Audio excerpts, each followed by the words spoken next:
This is the Score Podcast. Buy now, pay later continues to make headlines. This time, credit bureau TransUnion announcing it will begin collecting borrower data. Good for consumers, but the devil's in the details. I'm Jeff Richardson, host of the Score Podcast. TransUnion joined its counterparts Experian and Equifax in announcing its plans to begin collecting account data reported by BNPL providers.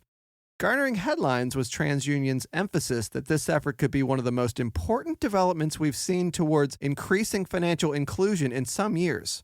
I'm joined today by Liz Pagel, Senior Vice President and Consumer Lending Business Leader at TransUnion. She's going to help us sort all this out. Liz, thanks for joining us. Thanks for having me. So how is TransUnion handling the reporting of this data, and why are you handling it in the way you are?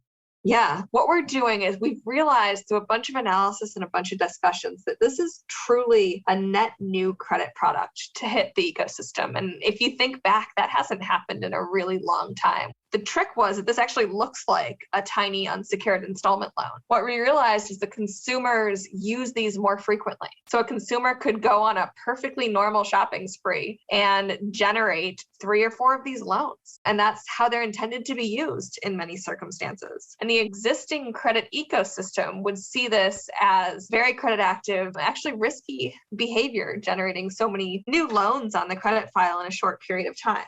So looking at that and understanding that there could be a lot of data from 100 million US consumers, we needed to figure out how to handle it. And so what we're going to do is take the data, pull it into our traditional credit reporting ecosystem, but tag it as something different. But we've also built the capability to partition it away from the core credit file. So while we believe it belongs in the core credit file eventually, the whole ecosystem isn't ready for it.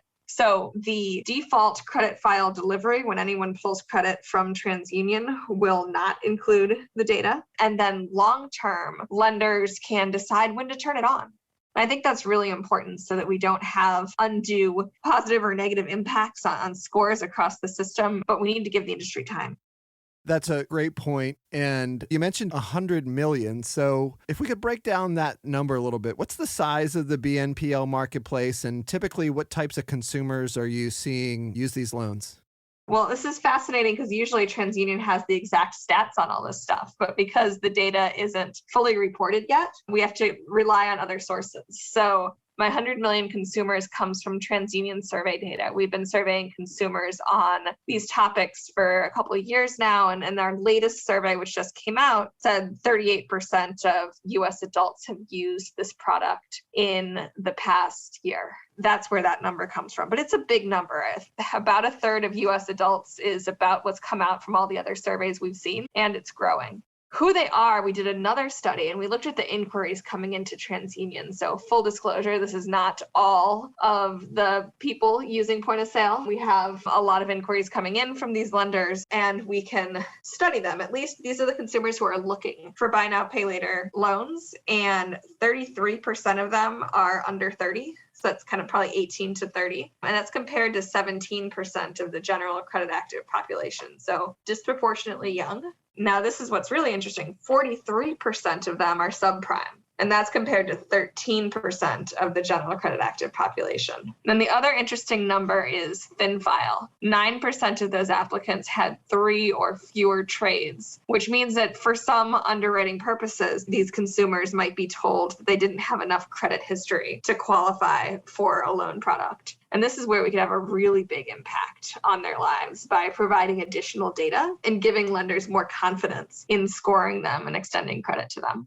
Right. There's a benefit to consumers and lenders, both in kind of the product itself, but in the way in which it's being reported. Can you break down that a little bit for us? So first, the product itself, these are quick loans, right? They're pay in 4, pay in 6. Consumer originates them, makes payments on many of them every 2 weeks, and then pays it back. So that's a quick feedback loop, and that's a lot faster than most of the products that are on the market today. So lenders are excited about the power of that data just because it happens so fast and can build that history so fast. For consumers, just imagine being able to say to a young person newly entering the credit ecosystem, hey, I know you want that pair of sneakers. You can afford it, but why don't you finance it? Finance it over a couple of weeks here. Start to build your credit. Give data points to the credit ecosystem that you can choose wisely about what you can afford and make responsible payments, and then you can build history. That I find to be a lower barrier to entry than some of the other ways that consumers have to enter into the credit building ecosystem, and it makes a lot more sense. That's a great point. Some of the entry-level loan products people get are simply open just to establish credit, and there isn't really a product purchased for it. So this really flips that switch. Shifting gears for a second, from the modeling side, it's important that we look at information that's standardized. Does TransUnion share in kind of the focus and prioritization of keeping this information somewhat standardized? Yeah, I think that's really important. The value of this data is limited by how many lenders use it. So my goal and TransUnion's goal is to maximize the financial inclusion benefit. Maximizing it requires that most possible lenders use the data in their underwriting decisions. Having it come to them in a standard format that they're used to seeing and that they trust is really going to enable that much more readily. So if you send the lenders something that came in Metro 2, which is the industry standard reporting mechanism and something that's accepted by Experian, Equifax, and TransUnion, and this is why we chose it, it increases the probability that it gets onto all three bureaus, into the hands of as many lenders as possible, and honestly into VantageScore. I think that's really, really important because many lenders use 3-digit scores to make their credit decisions. And until the data can be ingested by some of those industry standard scoring models, it's not going to be in every lending decision. And so having it in a standard format in a way that lenders trust, all of those things I think are really important to get the data into as many hands and into as many lending decisions as possible. I can already sense the excitement among our data scientists with those comments. Awesome insights, Liz, and congratulations on the announcement. Thank you. Thanks for having me. So there you have it. All three credit bureaus will be or are already collecting BNPL data. Model developers like VantageScore now need to do the necessary work to understand how scores will be impacted when current models are used and how to use these accounts in the most predictive and inclusive way for future models. So more to come on that. Thanks for listening to The Score, and I look forward to our next discussion.